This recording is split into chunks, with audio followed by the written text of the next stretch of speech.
Hey, what's up, guys? So here we are with Tucker. Tucker came here because he's biting people. Not biting for realsy, but biting people enough that it's good. He's coming in here. We're going to address this. So my girls, they let me know, hey, he's getting crazy. We tried to get him out. He was like going crazy on us. So we just didn't try to get him out, guys. So much of being successful with the dogs is like picking your battles and use time to your advantage. If the dog's not doing well, just put him away. Bring him out again later. But when I go to get the dog out, you notice what I'm not doing. I'm not staring at the dog. I'm not going in there. Hi, little buddy. How's it going? Like some creepy guy at the bar, okay? I'm not doing that. I'm giving him space, and I'm just explaining to him, he's showing teeth there. He's going to bite, potentially. I don't care. I'm actually not. I don't care if he bites. Oh, he got me. This is something that I would have never have done years ago. I would have been like one of these idiots. It's like, I can't let him bite me. I gotta win. Folks, a lot of times the dog's biting, they're scared. They don't know what's going on. And you being too reactive to their biting, it just makes them think the biting is more powerful. When he tries to bite, and I'm not gonna push him beyond what I have to do to handle him, but when he tries to bite me, for something as simple as just sliding, oh bro, no. For something as simple as sliding the slip lead down.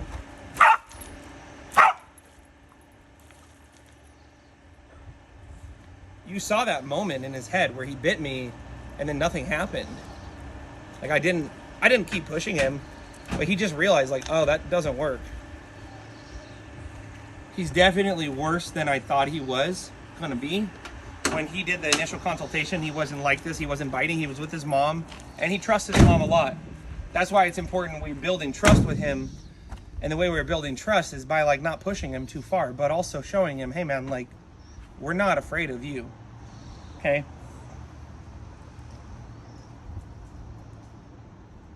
A dog like this is really twofold, building up a lot of motivation for food, a lot of motivation for toys. So we have things to help him with the fear and to help him understand a reason to do things differently. Hey man, if a hand comes up, maybe it's got food in it. Oh, okay. I didn't offer food right there because there's food in the crate. He didn't eat it. I know he's not going to take food, okay? But also we build up toy drive, and then we can go, man, don't worry about that. Let's play with the toy.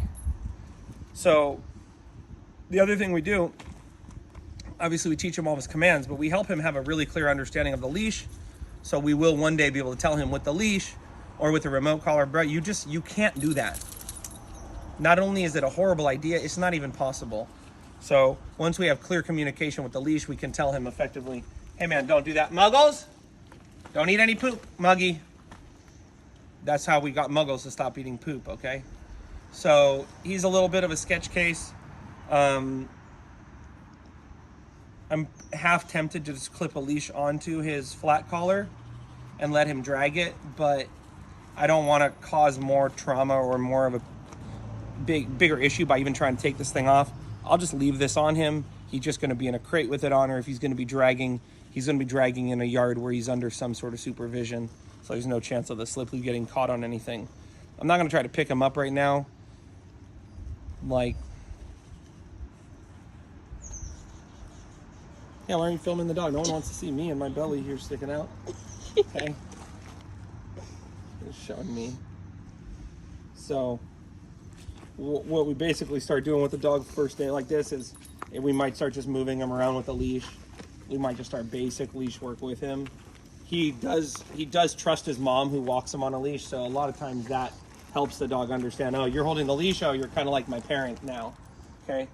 He's going to have to get muzzle conditioned. That's going to be the next step for his mom, is to get him conditioned to wear a muzzle. A dog like this, you have to muzzle condition. If you don't do that, you're constantly going to be going up and pulling your hand back, going up, pulling your hand back. And even that first time I pulled my hand back, that's why he bit me the second time. Had I just not even flinched, but it's instinct. Even though I'm wearing gloves, there's a part of me that's scared, okay? So we just walk around with him like this. Notice what I'm not doing, guys. I'm not staring at him. I'm not talking to him. I'm not looking at him. I'm not trying to make friends with a dog that's scared. I'm trying to show the dog, I don't need everything, guy. I don't need anything from you. I'm totally secure in myself. My mom loved me enough when I was a child. And even if my mom didn't love me enough as a child, I did a lot of journaling. and I did other things, so now I understand. I don't need this dog to make me feel okay about myself. We'll walk around now, follow me. Let's just let him smell. Once he starts smelling, I know he's coming out of this fearful state. So rather than restrict his movement right here, I'm not, but I'm being clear. There's contingencies here. It's called pre-macking, and I don't even know what that means, but from what I understand, it means, hey man, to get what you want, you gotta do what I need you to do. So me just creating this contingency with him, being fair. Hey man, you wanna walk around and explore? You gotta listen to the leash for a couple minutes. Now he's smelling. Hey man, you gotta come back here for a second. You wanna smell, do stuff? Come back here. Good boy. Good pumpkin. Okay, break. So even right there, hey man, you wanna go do your own thing? You gotta look up at me. Now in a perfect world, I'd probably have a 10-foot leash on him so he could have more freedom to roam and explore. Here, we don't have a 10-foot leash on because this particular slip lead, the way the rope is, it's easier to put it on a dog that's trying to take your hand off.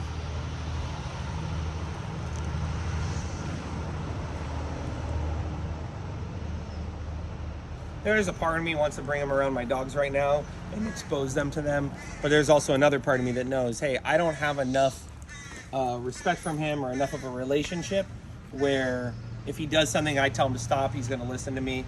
I don't want to even put my other dogs in a position with a dog that doesn't listen to me. It could create anxiety in my dogs. Hey, why is he throwing this dog in here that doesn't listen to me? So we start out real slow like this. No. Good boy. Let's go. Good boy. Sit. No. No. Sit. He doesn't want to sit. That's okay. That's fine.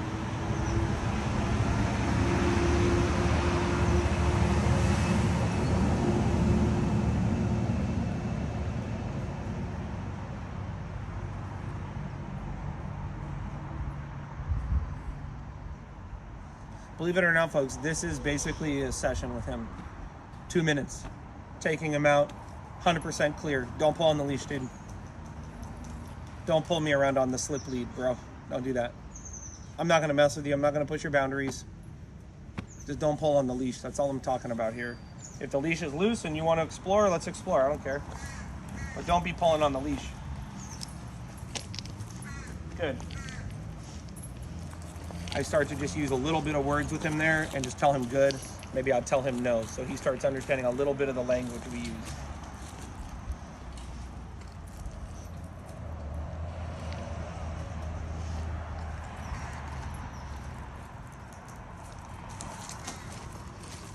Come here. Good. Good boy. Good. Break.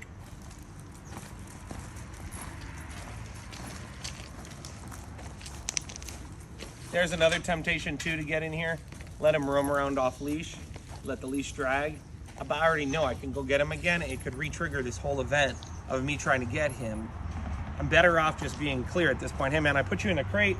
That's where I'm coming to get you from. You're in the crate. We master that one area first. But I put him in the crate, and then I take him out here, and then I'm walking up to him to try to grab him. Hey, don't pull on the leash. I'm trying to walk up to him to grab him. It could re-trigger the whole thing, and he's running away from me. He might be trying to get my ankles. I don't know what he's gonna do. I don't want to find out. So we're just keeping it real simple. You're in the crate. We're pulling you out on a slip lead, buddy. We're walking you around for 5 minutes. We're putting you back in the crate. We're gonna get your mom to condition you to wear the muzzle. That's gonna be the next step.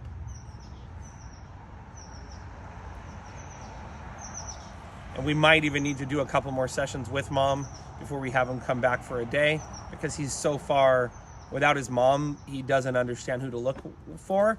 And with his mom, he's very trustworthy. Comparatively, he's a lot better trusting. So his mom's been responsible and not left him alone or put him in these situations because she knows he's going to do this type of stuff. When he gets confused, he looks up, he doesn't see mom there to give him feedback. He doesn't know what to do. Sounds totally crazy, I know, folks, but that's a training session. 4 minutes with him, 5 minutes just walking him around.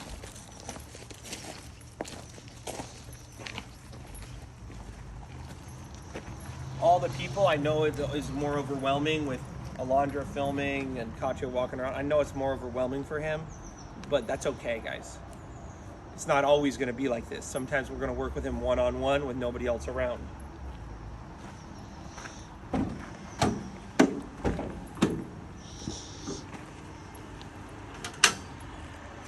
Come on, Pumpkin. Come on, hop up. Good boy. Nice. Good boy. Good. You can already see here.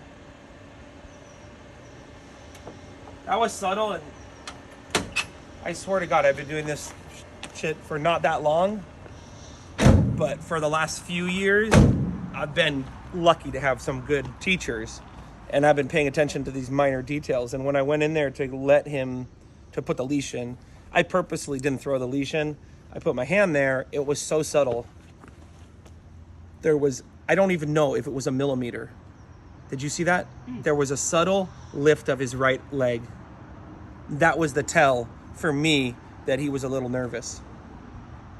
A lot of times people are trying to look at the tail wagging. Folks, we're not looking at the tail wagging to tell where a dog is at. We're looking, in his case, there's a little bit of a lift where imagine I'm standing here like this, and then all of a sudden I'm like, look at the way my legs bend. Here, show them. Look at the way my legs bend when I'm thinking about leaving or running away. So that was a little tell, and that's something for mom to think about. That might be a little tell for him of, oh, I can see he's feeling nervous here. Okay. So that's all, folks. Just a little session with this little gremlin, and we're going to get him there. It's just going to take time, okay? I love you guys all. Remember, as always, we don't blame them, we train them. I'll see you then.